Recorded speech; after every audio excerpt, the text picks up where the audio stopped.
Panther family, what is going on? Welcome to another episode of the Iowa State Podcast. I'm your host, Mac, and I'm beyond excited to have the guy on that I do tonight. Because not only is this guy a new Panther this year, but he's also helping our Panthers get off to the best start in program history at a 5-1 record. And that is actually Mr. TyGee Leach. He's one of our starting safeties, is actually second in the team on tackles right now, and has a very key interception and is just playing super well for us. And as I mentioned, helping us get to that 5-1 record. So I'm super excited to talk to Mr. Leach in the middle of the season like this. TyGee, I know I thanked you off air, but I'll go and thank you again because, as I mentioned, I know it's got to be a little hectic right now. Filming this on Thursday afternoon, guys. He's got a game in 48 hours. So I'm incredibly grateful for you giving me some time like that. Appreciate you for having me. Of course, of course. So yeah, man, this first question is a question that everybody gets here on the show. And my listeners have heard me say this in the past with these transfer athletes. I really love hearing your guys' answer because you were a student athlete somewhere else, right? Mhm. So I know it hasn't been too long yet, but what would you say has been your favorite overall part of being a student athlete at Georgia State, as opposed to maybe a Lehigh? Well, I would say both programs definitely was very welcoming, but here being at Georgia State, being a grad transfer, it's kind of different, a different type of welcoming. People know that you're bringing in transfers to help the program out immediately. So even though there's competition being built between the transfers and the people who are already there, it's still very welcoming, still very helpful, and very bonding. So that's probably my favorite thing about being a Georgia State athlete so far is just the support and the love that we got one for another. I love it, man. I love it. So you came in and it didn't feel too foreign because everybody was being nice and supportive. So I love hearing that, man. Yeah. Again, I know it hasn't been too long, but a little second part of this question. What has been your favorite memory so far? Has there been like a specific practice or maybe a road trip at some point that you're like, man, that just was too much fun? Yeah, I have a couple. So my first one was probably the conditioning test here. It's the our strength coach, Coach Mike's first season being with the Panthers, and the conditioning test was one like no other like they had before. So that's probably my first memory. There's just so much like built up anxiety from it, knowing that we're running 27 half gassers. So like going out there at 7 o'clock at night and stepping on the line with everybody, like getting ready to run it, just like remembering how like nerve wracking it was. That probably was my first like favorite memory, and then getting through it together as one, and just like knowing it's like, dang, like we just got through this. It's crazy. That's probably my first favorite memory. My second one is probably was during camp. First day of pads during camp, and I remember we got inside run, our first hidden drill inside run, and I seen John Trey Hunter put the pads on somebody for like the first play practice, and I'm like, dang, that was like my wake up call. Like, dang, like I'm here. I So love it. that probably my second favorite memory, and then my third was probably my first one as a Georgia State Panther. I love that moment. Just being able to like have that first win, start the season off on a bang, just something I won't forget. Oh yeah. And no, man, that first win coming against Rhode Island, I saw on your 24/7 profile. I believe Rhode Island even recruited you out of high school, so that must have been Yeah, kind they of did. cool to have that full circle moment like that. So that's cool, man. Definitely.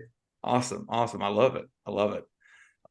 Cool, man. Thank you for sharing that. So we'll now go down the timeline a little bit more back to the beginning of Mr. TyGee Leach's time here. You were born and raised in the Philadelphia metropolitan area and actually started your collegiate career just north of Philly at Lehigh University, as I mentioned, and obviously have come down to Georgia State since. So just curious, what ultimately made you decide to come down south to finish your studies and athletic career at Georgia State? So it's funny how you said full circle moment with Rhode Island. I was actually born here in Atlanta. I was born in East Point, Atlanta.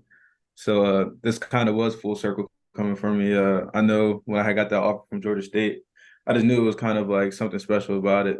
Me given the opportunity to come back to where I was born at to play my last year of college football. So I was born down here in Atlanta, but I moved straight up to the Philadelphia area like when I was 1 month old. So I never got to live down here. Both of my parents are from down south. They're both from Miami, Florida. So I'm kind of closer to my other side of the family who still lives in the South. So it's been giving me the opportunity to get closer to them while being down here. And what really brought me down here was just kind of the special opportunity. It was the first FBS program to believe in me and offer me. So I felt as though I'm big on like loyalty. They showed me love, so I felt as though this was the perfect place for me. and I built the bond with Coach Peoples before I got here, and it's been showing. I love it, man. That's awesome. That's awesome. Get back to your Southern roots a little bit. And no, Yeah. man, that's, you know, you saying it's the first FBS school that offered you. Well, I know the coaches, Coach Peoples is saying, hey man, this paid off. This guy is killing it right now. So that's awesome, man. I love to hear that. I love to hear that. I am curious though, because I feel like there's got to be at least one difference. What would you say is probably the biggest difference between a Philadelphia, North Philly area as opposed to now being in Atlanta? Um, it's a lot. I can say it's very two similar. It's very two similar cities. Just one in the north, one in the south. The biggest thing I had to adjust to is the accents, the southern accents of the people on the team. I think the first couple months here, I had no clue anybody was saying to me. I had to like really like listen in to what they were trying to say. But other than that, I'll probably say down here, everybody like has their own hustle. I learned like in the city, like everyone's hustling to get their money. So that's probably the biggest difference I've seen. It's just the drive, the hustle down here is a little different. Okay, I But I love would it. say up in Philly, loving your sports team is a whole lot different. Yeah, yeah. Yeah, I feel like Philly, it's more professional sports, and down here it's a little more collegiate. UGA is Yeah. obviously taking over this state right now. So, um, but no, that's awesome. That's awesome. That's cool. That's cool. So yeah, now a little segue talking about your time in Philly and your time at Lehigh. You were first team All State in high school, a three-time first team All Patriot League at Lehigh, and honestly are probably very well on your way to be selecting All Sun Belt at this point. So, what would you attribute most to the success that you've had, and what do you think are going to be some personal goals for you by the end of the season? First and foremost, like God, just keeping faith and just knowing that He has a plan for me and just trusting that plan. But also just my teammates for pushing me, both schools. Definitely here down at Georgia State, just pushing me to know I could reach my potential, knowing that I could play on this level and succeed. And then my coaches for trusting in me and putting us in the right spots to make the plays that we have to make. Some of my personal goals was to finish. I had a lot of personal goals for the season, but some of them was finishing top three on the team and total tackles. I want to force a certain amount of turnovers uh, and takeaways. I want to finish all league, first team, all Sun Belt. That'd be a huge one for me. But most importantly, I want to win a conference championship. I didn't have the opportunity to win one at Lehigh, but now like this is my opportunity, my last opportunity to win a conference championship. So that's definitely my main goal for the season. Oh yeah, I love it, man. I love it. No, I knew as I asked you personal goals, I was like, he's going to mention a conference championship, man. You guys, every football player I talk to, man, it is one centric mindset when it comes to that, man. You guys got your eyes on the prize, so I love it, man. I love it. That's awesome, man. That's awesome. So, like I said in my question, I do think you're well on your way to an All Sun Belt selection. So just keep it up, my man. Yes, Um, sir. so yeah, so now moving on a little bit, for those of my listeners that saw, TyGee actually did the intro for the Troy game, which our social media team is now sending out, on their Instagram page and Twitter and whatnot, these little intros for the game. TyGee actually did it for the Troy game, and ended up getting an interception in that game, right? And I was there at that game. I was in the press box. It was an incredible play. So I love hearing about, how it felt on that play. So walk us through that play and how did it feel throughout the entire thing? Did you think you were in bounds when you came down? And obviously, since you were in bounds, like how were you able to be running full speed like that, catch it, stop, get 1 foot down? I got to hear it, man. What was going through TyGee's mind on that play? So the moment felt kind of unreal. Like getting your first interception of the season, I always feel unreal at that moment. It's kind of like dang, did this just happen? But it was just a simple cover two, a drill that we work every day, especially every Friday with Coach Peoples. We have a thing called County Fair, and it's straight ball drills on Friday practices. And that exact moment is what we practice every Friday, sweeping out the half and catching the ball on the sideline, keeping your feet in. So it's kind of like it was muscle memory when it happened. But when I first called it, I wasn't sure if I was in bounds. So the first thing I did was look at the ref to make sure, like, was it a catch? And then once he said it was, like, I was already in shock. I didn't really like feel real, so I just ran to the other sideline to celebrate with the team.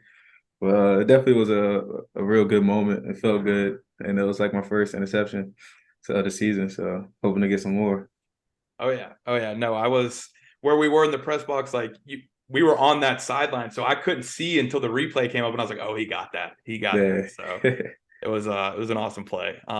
Obviously would have hoped the end result was a little bit better, but hey, man, I said it to Coach Elliott after the game. I was like, can't be too upset with 4-1. You know what I mean? So, Mm. but that's awesome, man. Is that at all a sample of what we can expect to see from you during the second half of the season? I know you said you want to force some more turnovers. Are you going to be on that ball hawking status for the rest of the season? Definitely, for sure. I think the whole DB room is looking forward to getting a couple more interceptions for the rest of the season. Oh yeah, oh yeah, oh yeah. Once we get Bright Keys back too, man, get even more strength out there. It'll be Hmm. great. It'll be great. Definitely. Um, cool. So yeah, moving on a little bit, man. I mentioned in your intro that you are currently tied for second on the team in total tackles. But you're also tied for third in tackles for loss, and you're all doing this at the safety position.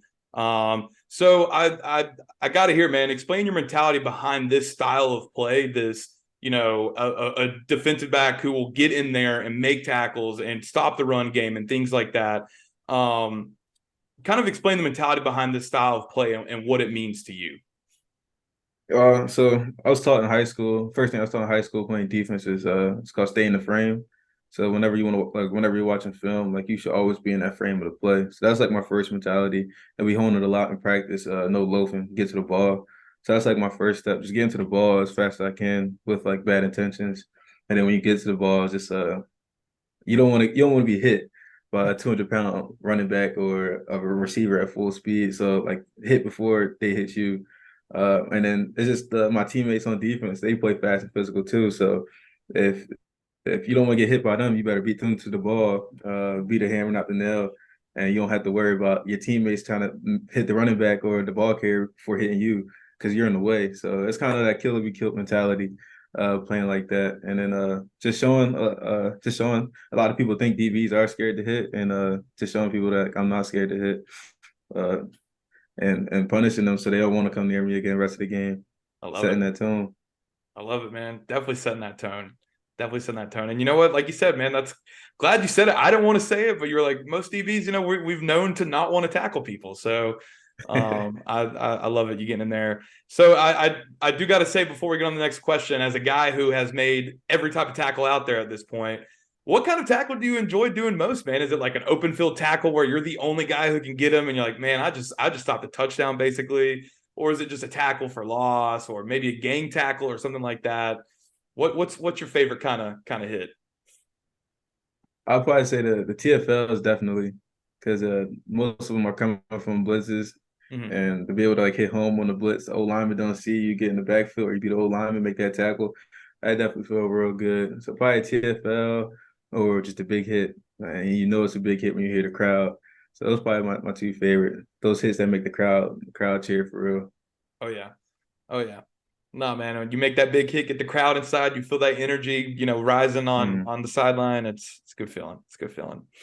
Um, so yeah, as I said at the beginning of the episode, Panthers are currently sitting at our best start in program history at a record of 5-1. And thanks to guys like you.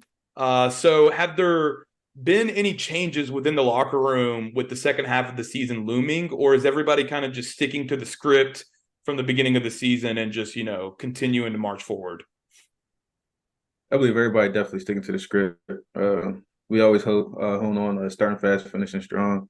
And I think that's what the mindset is within the locker room, just staying focused on our goal. We set a goal at the beginning of the year, and we make sure we're going to get that goal, no matter how we feeling at the moment or what's in the way. So I think everybody's sticking to the script, definitely staying humble and staying hungry because we know the season's not over yet and every game counts.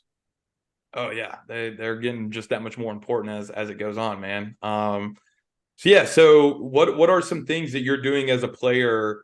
And you can speak on some teammates as well. But what are you guys doing as players to keep yourselves focused mentally and physically during a long season like this, where it's like we're right at the middle of it and we have so much that we can accomplish in front of us.